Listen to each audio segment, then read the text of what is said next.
So, Justin, it seems like this came out of nowhere today, but in her resignation, she made it pretty clear that she'd been thinking about this, this is Minister Philpott, since last week. What sticks out to you in her letter to Prime Minister Justin Trudeau? Well, there's several things in the letter that stick out. She says early on in her letter that the events in the recent weeks have shaken the federal government. There's kind of in the wake of Jody Wilson-Raybould's testimony last week, there's an obvious effort by politicians and government officials and the Prime Minister himself to sort of counter Jody Wilson-Raybould's testimony and to kind of downplay the significance of it, even though former Minister Wilson-Raybould said that she was protecting the integrity of the justice system. And former Minister Philpott, said that in her letter too. She talked about the fact that the integrity of the justice system is at stake. She said that as a member of cabinet, she didn't feel that she could uphold the Convention of Cabinet Solidarity, meaning that she didn't feel right to defending other ministers publicly and always kind of agreeing to, supporting the party and cabinet's positions on policy issues. She said it became untenable for her to continue to serve as minister. The other thing that kind of stood out to me is that she's taking a very principled stand, and she even says in her letter that there can be a cost to acting on one's principles, but there's a bigger cost to abandoning them. So it feels like we're seeing Philpott fall in line with the sort of the rationale that Jody Wilson-Raybould used in her testimony, and which members of the public, including Liberal Party supporters, seem to really support, which is a very moral, ethical stand on how politics should be done in the country. So this is pretty significant. That's what stood out most to me in her letter. Yeah, I mean, some of the language was very similar to what Jody Wilson-Raybould had said last week, too. You were in an availability today with Minister Philpott, or now former Minister Philpott, this morning. Let's take a look at a clip. This is just hours before she resigns.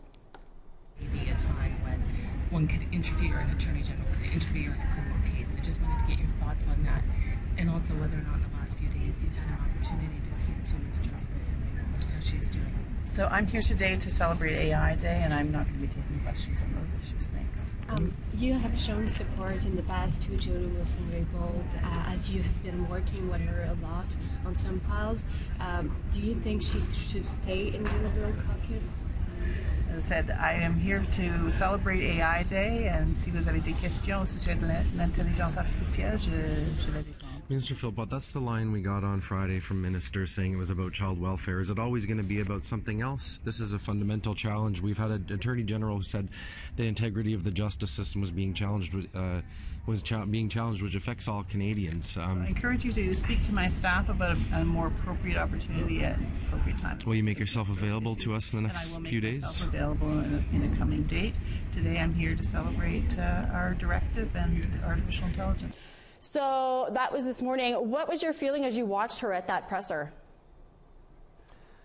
Some of the reporters there were interested in talking to her about the event that she at, which had to do with artificial intelligence. But however, there were a few reporters that continued to ask questions, as reporters have over the recent days and weeks, about the SNC-Lavalin controversy and about Jody Wilson-Raybould. And what was interesting was that former Minister Philpott, in her response, used the same talking points, the same line that other ministers did last Friday at the government's child welfare legislation announcement, and that is that today is about the issue that we're here to speak about. As reporters, you shouldn't be asking about Jody Wilson-Raybould and SNC-Lavalin at this time. But when she said it, she was clearly uncomfortable, and I got a weird sense just by her facial expressions at the time that maybe perhaps she was being made to say those lines and not address the issues. And now, of course, a few hours later, we see her resignation letter, and it's clear that that was weighing heavily on her mind. Are there any rumblings on the Hill at this point that the dominoes are going to keep falling for the Liberal Party? Well, we haven't heard much yet because this announcement just happened, but I mean that has been one of the big questions, speculation in recent weeks, is what kind of impact is the resignation of Jody Wilson-Raybould going to have.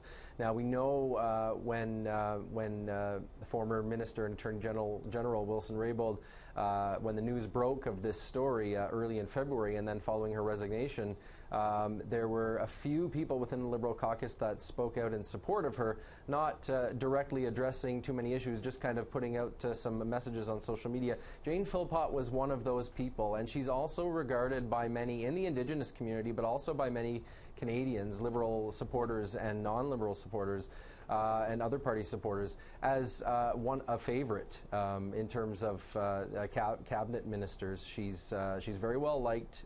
She has done a good job on the files that she's been assigned to.